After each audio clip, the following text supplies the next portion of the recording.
My religious background was eclectic. My father, an intellectual, had been a Christian agnostic, but an inveterate searcher for truth. My mother was a Southern Baptist, and it was the Baptist church and its Sunday school that I attended in Washington until we moved to Oregon when I was 13. Finding the Baptist church too conservative, I drifted over to the Episcopal church most of my friends were attending. Subsequently, I was confirmed by the Bishop of Eastern Oregon and became a pillar of the Episcopal Church, remaining so for several years. I was president of the Altar Guild and was the only woman in the state on the Bishop's Committee. My studies, I must add, had not been confined to Episcopalianism. I had read Emmett Fox, Ernest Holmes, Judge Troward, and had even studied with the Rosicrucians. When I moved to Salem, I visited both Episcopal churches, where I felt the emphasis was more social than spiritual. So, for a time, I church hopped. I even attended some Baha'i meetings,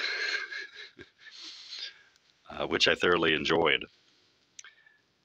A friend introduced me to Woodland Chapel, which was a religious science church.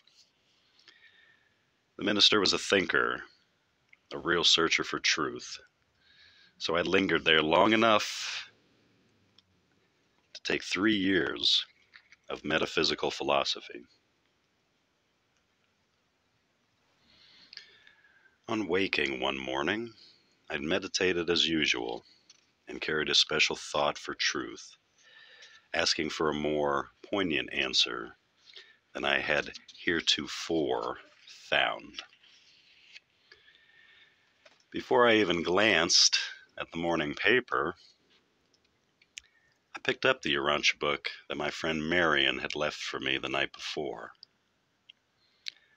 I had known Marion only a few months, but she was a responsive and generous friend. Knowing my interest in religion and philosophy, she had left a stack of books from her own library on my table while visiting me the previous evening.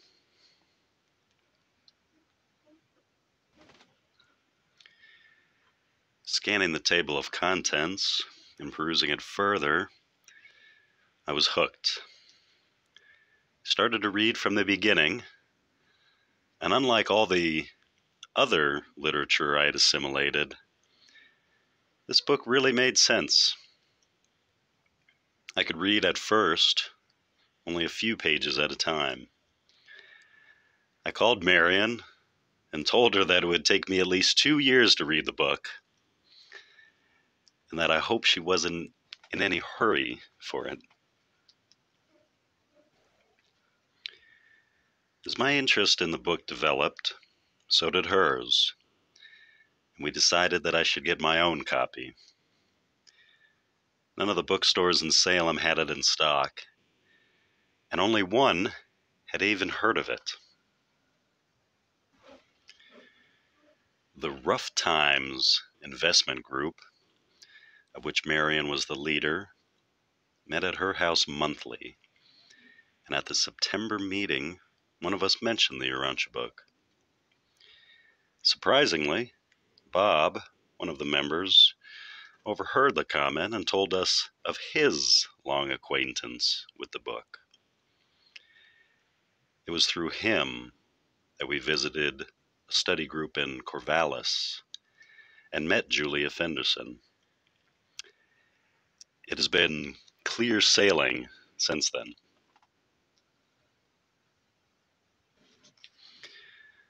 I'm not sorry for my searching and my studying. all the years of various church experiences, and omnivorous studying paved the way for my acceptance of the Urantia book. The book that Marion lent me, by the way, had belonged to Helen Steen, who Julia Fenderson knew well from their days together in Chicago as members of the Forum. Helen's son had given it to Marion, along with other books from Helen's library.